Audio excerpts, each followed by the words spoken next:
Bantulot na lumapit ang babae at kinuha ang anak na nanginginig niyang mga kamay. Bagamat kalmadong sinabi yun ni Kenji sa kanya, hindi pa rin siya kumbinsido sa pagiging mabait nito sa kanilang mag-ina. Kilala niyang masama ang budhi na lalaki at imposible na sa isang iglap ay bigla itong magbabago. Baka mamaya kinukuha lang nito ang loob nila para muling magawa ang gusto niya ng walang kahirap-hirap. Maraming salamat po Mr. Barwell. Nakuha pang sabihin yun ni Anisha sa kabila ng panginginig ng boses. Muling umiti lang si Kenji at kapag daka ay tumango. Ilang sandali pa'y namulsa na ito ng palad at saka umalis. Ilang minuto lang pagkaalis ni Kenji ay dumating na si Andre na puno ng pagtatakang mga mata sa namumutlang mukha ng kanyang asawa habang karga ang kanilang anak. Napakunot ng noon ni Andre. Hindi magets ang asawa. Andre, pwede na ba ako magpa-discharge? Gusto ko na umuwi. Tinitigan pa ni Andre ang kanyang asawa na animo ay may kinatatakutan tong hindi niya nakikita. Bakit ganyan ang reaksyon mo? Anong nangyari dito bago ako dumating?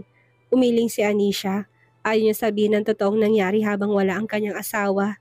Dahan-dahang isinara ni Andre ang pintuan ng silid na nakalimutan niyang hawak niya pala. Pinag-aaralan ko anong nangyari ngayon sa asawa. Kakapanganak mo pa lang, hindi ba? Ang sabi ng doktor ay kailangan mo magstay pa sa ospital ng ilang araw para makabawi ka ng lakas bago ka nila tuluyang palabasin. Sundin natin ang payo nila at baka mabinat ka, Anisha. Mariing iniiling ni Anisha ang kanyang ulo. Lalo siyang mabibinat kung muli niyang makikita doon si Kenji Barwell. Ayos na ako, Andre. Hindi mo ba nakikitang nakakatayo na ako? Nagagawa ko na rin maglakad. Ang sabi ni Mama, malinis at sariwa pang hangin sa amin sa probinsya. Umuwi na tayo at mag-decide na umuwi na muna doon. Naguluhan pa si Andre sa tinutukoy ng kanyang asawa. Wala yon sa napag-usapan nila. Narito kasi ang trabaho. Doon na tayo manirahan. Mas makakatipid tayo doon. Simple at payak lang din ang magiging buhay natin. Saka na tayo mag-decide na bumalik ng syudad kapag mag-aaral na si Andrea. May paaralan din naman doon. Pagbigyan mo na sana ako. Wala naman akong ibang hinihiling sa'yo, hindi ba? Ngayon pa lang ako manghihingi ng pabor sa'yo. Sa puntong iyon ay lumapit na si Andre sa kanyang asawa. Anisha, kalma. Akin na nga muna si Andrea. Kuha niya sa kanilang anak dahil napansin niyang panginginig ng katawan ng asawa. Ayaw niyang isipin na si Kenji Barwell ang dahilan noon pero wala siyang ibang maisip na iba. Ano bang nangyayari sa'yo? May bumisita ba sa'yo dito habang wala ako? Sabihin mo sa akin ang totoo. Si Mr. Barwell ba? Tuluyang na malisbis na ang luha ni Anisha. Asawa niya nga ito. Hindi niya magawang itago ang lahat-lahat dito. Sagutin mo ko, pinuntahan ka ba ni Mr. Barwell? Anong sinabi niya sa'yo? Pinagbantaan ka ba niya ng kung ano-ano? Ganun na lang ang naging pag-iling ni Anisha. Hindi niya aaminin iyon sa asawa. Bagamat wala naman itong ginawa, hindi rin ito nagbanta. Sa itsura nga nito'y para nagbagong buhay ng lalaki. Marahil dahil sa sitwasyon. Paano mo nahimigan? Huwag mo sabihin sa akin na alam mong kasal natin ay hindi na magawang ituloy yon ni Anisha. Ibig sabihin alam na ng kanyang asawang sinadyang pagkakakasal nilang dalawa't hindi original to. Paano mo nalaman? Kailan mo nalaman? Dumami pa ang bagsak ng mga luha ni Anisha habang nakatingin siya dito. Sa halip na sagutin niyo ni Andre, ay lumapit siya sa asawa at niyakap to ng gamit ang libre niyang kamay. Hindi niya kailangang makonsensya. Tunay naman na minahal niyang asawa at isa pa, ramdam din naman niyang minahal siya. Hindi ko intensyong lokohin ka. Si Mr. Barwell ang nagutos sa akin. Pero Andre, totoong pagmamahal ko. Shh! Kalimutan mo na yon. Ang mahalagay mahal na natin ngayon ang isa't isa at may bunga na rin tayo. Pinaniwalaan yun ni Anisha. Hindi nagtagal ay tumigil siya sa pag-iyak at kinalimutan ang mga nangyari. Ikinalma niya ang kanyang bumabahang isipan. Naniniwala siyang magiging maayos ang panimula ng kanilang pamilya doon. Payag ka na Andre, uwi tayo ng probinsya. Pag-isipan nating mabuti yan, Anisha. Mahirap mag-decide nang wala tayong anumang plano. Pero gusto ko yan. Maninirahan tayo sa probinsya kung saan malayo ang lahat. Malayo sa polusyon, sa anumang problema at sa gulo. Samantala, bumalik si Kenji sa silid ng kanyang asawa matapos doon. Saktong kakagising lang noon Britney. Tinulungan niya itong bumangon at pinakain matapos na punasan ng basang towel ang kanyang mukha. Matapos noon, kinuha niya ang kanilang anak sa kabilang silid upang kahit na munting tinig nito ay marinig man lang ni Britney kahit na hindi makita. Han, oras na gumaling ka. Ang isa sa top priority natin ay ang bigyan ng kapatid si Noah para hindi siya malungkot. Mahinang natawa doon si Britney. Ang sarap isipin na magkakaroon sila ng panibagong anak at mamumuhay ng normal. Ngunit posible pa ba yon? Sa kalagayan na meron siya ngayon. Imposible, pero umaasa pa rin siyang mangyayari to. Kung hindi na tayo papalarin, pwede tayong mag-adapt ng mas bata kay Noah. Palalakihin natin sila na nagmamahalan. Panonoorin natin silang mag-aral at lumaki. Ibibigay natin ang lahat ng kanilang pangangailangan. Maliit na ngumiti lang si Britney. Sa madilim niyang mundo, nakikinita na niya ang magiging kinabukasan nila ng asawa. Payag ako dyan, hindi ako against sa plano mo, Kenji. Bagamat maraming pinsan si Noah sa kapatid mo, iba pa rin kapag kapatid ang pag-uusapan. Magkadugo kayo, yung kahit sa papel ay tuturing kanyang pamilya. Iba yun eh. Bumuti pa ng mabunti ang lalagay na katawan ni Britney sa paglipas ng mga araw. Ibig sabihin, anumang oras ay maaari itong sumailalim sa kidney transplant kung sakaling walang cornea na magiging available. Ngunit patuloy naman si Kenji sa paghahanap na magiging kamatch ng asawa. Nakatulong kay Britney ang presensya ng asawa at ng anak niya. Han, I have a good news for you. Gusto mo na bang marinig ko ano to? Maligayang tanong ni Kenji matapos na makausap ang doktor. Hindi na makapaghintay ang lalaki na sasabihin yun sa kanyang asawa para masumigla pa to. Ano yun, Kenji? Kumabog ng puso doon ni Britney na halatang kinakabahan na sa kung ano sasabihin ng kanyang asawa. Your body is getting better and better day after day, Britney. Napakurap-kurap na doon si Britney. Naiiyak na siya. Ibig bang sabihin noon ay nalalapit ng paggaling niya? Hindi lang yun, Han. Meron pa. Hindi lang yun. Muli pang kumurap-kurap ang mga mata ni Britney. Gusto na niyang humagulhol. Nakahanap na tayo ng donor ng cornea mo, Han. Hinihintay na lang yun na madala dito sa bansa upang mailagay sa'yo. Sikasuhin ko na lang lalong madaling panahon para makuha na yun sa France. Uli ka na ulit makakakita, Britney. Iniunat na ni Britney ang kanyang dalawang braso. Sign na gusto na niyang yakapin ng asawa. Pinagbigyan naman yun ni Kenji na lumapit kay Britney. Hinayaan niyang tahimik na umiyak ang babae sa kanyang balikat at basain ng luha ang manggas ng kanyang damit. Marahan niyang hinaagod ang likod nito. Maya-maya ay nakatunog ng hikbi ni Britney. Gagaling na ba ako ng tuluyan? Muli ko na ba kayong makikita ni Noah pagkatapos ng operasyon? Oo, Han. Makakawala ka na sa kadiliman. Ilang sandali pa'y pareho na silang dalawa na hilam sa luhang mga mata. Wala pa mang katiyakan ng operasyon ay kanila na kagad kiniklaim na magiging okay ang lahat ng iyon. Makakauwi na sila ng villa, makakatakas na sa lahat. Maraming salamat, Kenji. Lumakas pang iyak ni Britney habang nakayakap sa kanyang asawa. Salamat talaga. Isang linggo ang matuling lumipas at pinatawag si Kenji ni Dr. Agustino sa opisina ng mga doktor upang kausapin. Nalaman niya buhat dito na paunti-unti naging stable ang lahat sa katawan ng kanyang asawa na hinahanda sa mas malakihang operasyon. Ikinagagala kong ipaalam sa iyo, Mr. Barrowell, na sa maaari na operahan ng mata ang isawang mo in the next few days. Oras na matanggap natin ang cornea na magiging donor niya. Magiging perfect ang lahat. Ang tanging ipag-aalala na lang natin ay sana tanggapin ang kanyang katawan niyon. Habang nagpapagaling siya doon, gawin natin ang kidney transplant. Muli nang babalik sa normal ng pamumuhay ang inyong pamilya pagkatapos ng lahat ng iyon, Mr. Barrowell. Walang pagsidlan ang tuwa ni Kenji ng mga sandaling iyon. Hindi na niya mahintay na ibalita sa asawa kung kailan gagawin ang operasyon nito sa kanyang mga mata. Maraming salamat, Dr. Agustino. Hindi mo sa akin ipagpasalamat yan, Mr. Barrowell. Sa pag-aari mong pera, ikaw na marapat na magpasalamat dahil kung wala ka niyan, imposibleng madugtungan pang buhay ng iyong asawa. Be thankful that you are wealthy. Kulang na lang ay liparin ni Kenji ang patungo ng silid ng kanyang asawa upang ibalita lang yun sa kanya. Talaga, Kenji? Ilang araw na lang? Oo, Han. Kaya naman kailangan mo magpahingang mabuti para ihanda mong yung katawan sa operasyon. Hindi pa man umiinit ang talampakan ni Kenji nang pumasok doon si Caroline na naging rason upang matigil ang mag-asawa sa pagdiriwang na magandang balita ng kanilang nakuha. Kunot noong lumingon na dito si Kenji. May problema, Caroline? At narito ka? Sinilipan ng sekretary na may kahulugan si Britney kapag dakay muling nagsalita. Pwede po ba tayo mag-usap saglit sa labas na silid, Mr. Barrowell? May kailangan po kayong malaman. Pagkasabi nun ay lumabas na ito kung kaya naman walang choice si Kenji kung hindi ang sumunod na lang dito. Babalik ako kagad, Han. Pagkatapos naming mag-usap, baka may nakaligtaan lang nasabihin sa akin si Caroline tungkol sa negosyo. Haplos dito sa isang pisngit kapag dahil inabandona ng asawang hindi man lang doon nagduda. Humarap si Caroline sa amo nang maramdaman niyang paglapit sa kanyang likuran ni Kenji. Nag-aalangan ng mga titig nito sa kanya, batid niya kapag ipinaalam niya ang natanggap na balita, magugulo muli ang isipan nito. Anong problema, Caroline? Tinitigan na muna ng mga ilang minuto ng sekretary si Kenji bago ito nagsimulang magsalita, yung tipong nananay siya. Nagkaroon ng biglaang heart attack ang pasyente mo, pinapabantayan sa France at nangangailangan ng inaagarang heart transplant. Kung hindi ka agad mabibigyan ng pansin, maaring maging katapusan ito ni Miss Mercado. Lingid sa kaalaman ng lahat ng tinutukoy nito si Monica. Ang pagkawala ni Kenji noon na ang sabi ay galing siya sa business trip bago ma-hospital ang kanyang asawa.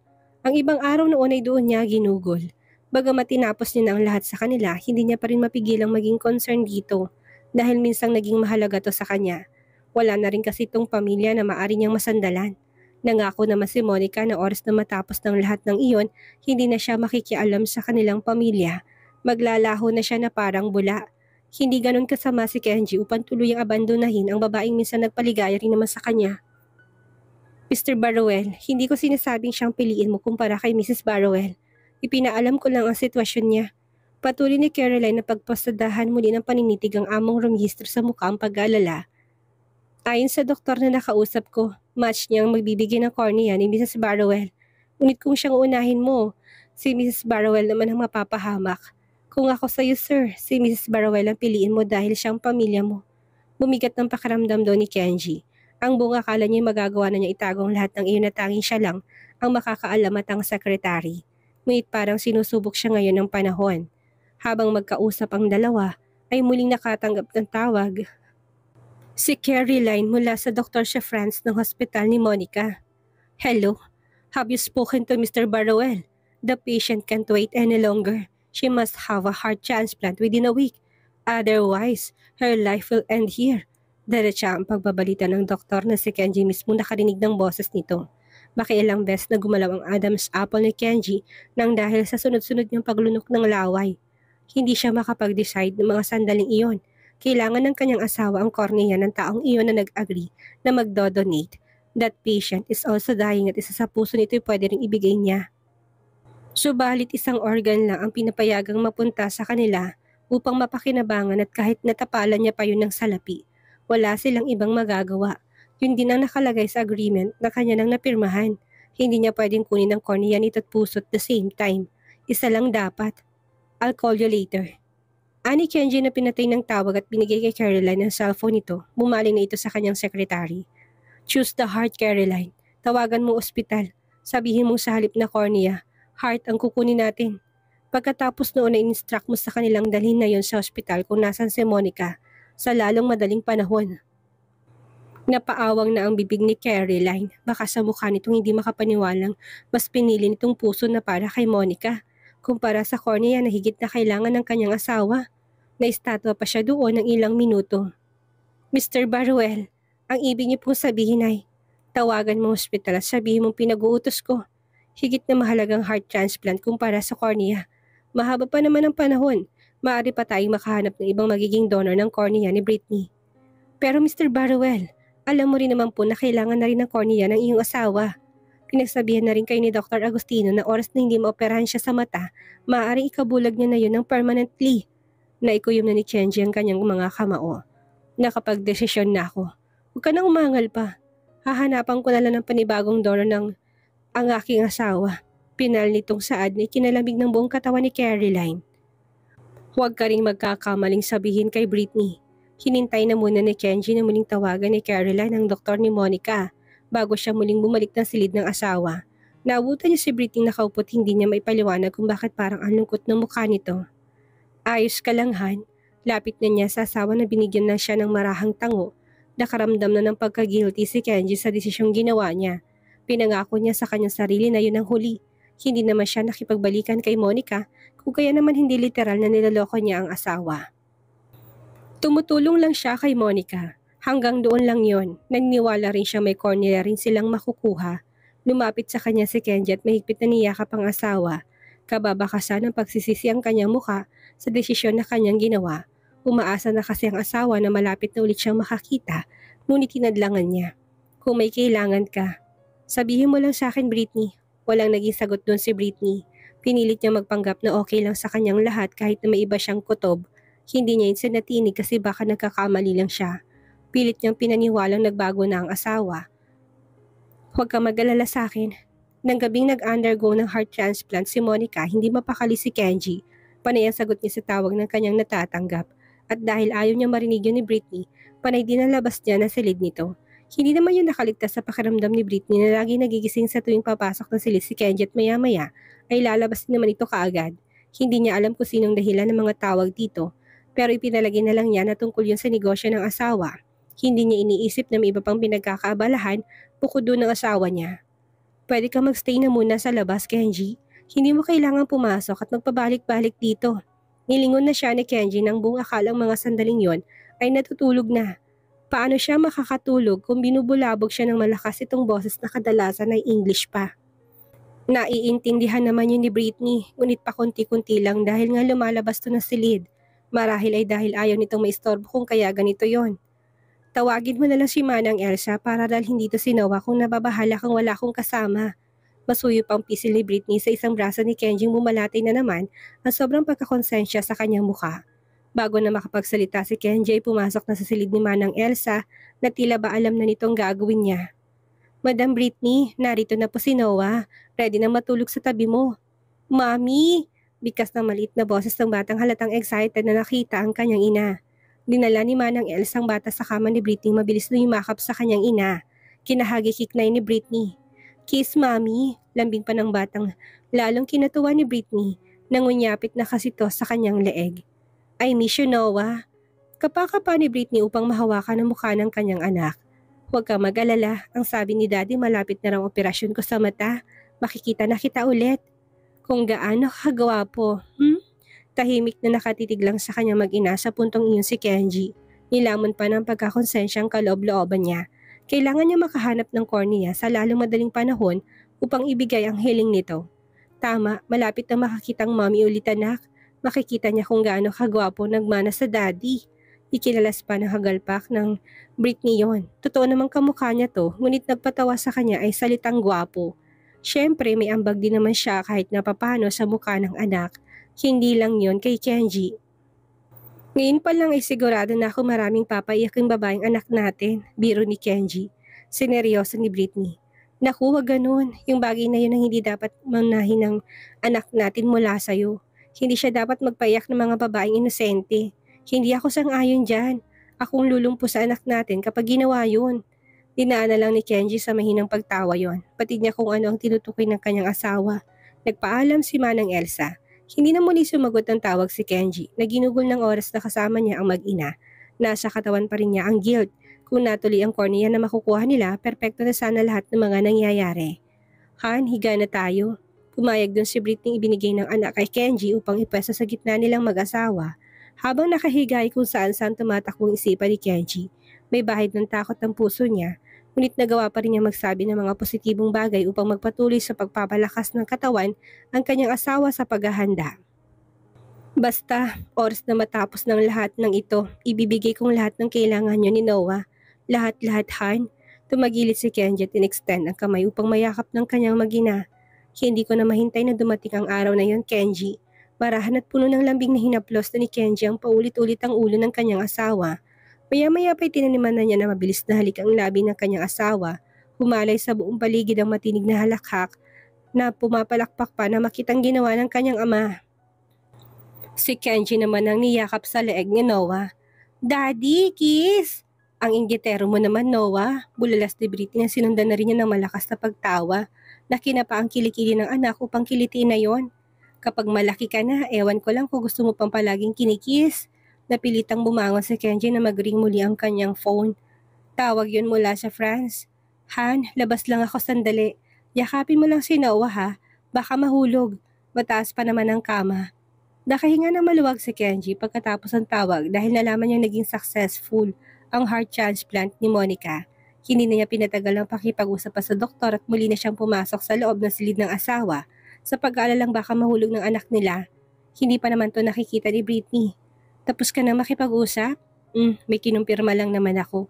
Huling nahiga na si Kenji na parang walang anumang ginawang kasalanan sa mag-ina. Nagawa pa nitong yumakap kay Britney. Magaan ang pakiramdam niya, nabawasan ang alalahanin niya. At least, malinis na ang konsensya niya. Hindi na siya magigilty. Matulog na tayo, Han. Makalipas ang 3 araw ay matagumpay na naiset ang kidney transplant surgery nilang mag-asawa. Sa bandang huli, kagaya ng inaasahan ni Kenji at ng mga doktor ay naging matagumpay ngayon at walang anumang naging aberya. Makaraan na 1 linggo, napansin pa lalong malaking pagbabago sa katawan ni Britney. Walang anumang problemang na-encounter after ng operation. Ibig sabihin ay malayang tinanggap ng katawan ni Britney ang kidney ni Kenji na ibinigay nito sa kanya. Gayunpaman, hindi na rin nila magawang makalabas ng hospital dahil sa problema niya naman sa kanyang mga mata na hanggang sa mga sandaling iyon ay hinahanapan na magiging donor ni Kenji. Samantala, dahil malakas ang pangangatawan ni Kenji at mabilis din siyang nakarecover kagaya ng asawa, hindi napansin ni Britney na sa kanya galing ang kidney ng sa katawan ngayon. Ano ang mangyayari ngayong muli ay mas inuna ni Kenjing iligtas si Monica kesa kay Britney. Pakahanap pa kaya ng cornea si Kenji para muling makakita si Britney? At ano ang gagawin ni Britney kapag nalamang galing kay Kenji ang kidney na nagligtas sa kanya? Yan ang ating aalamin sa susunod nating kabanata.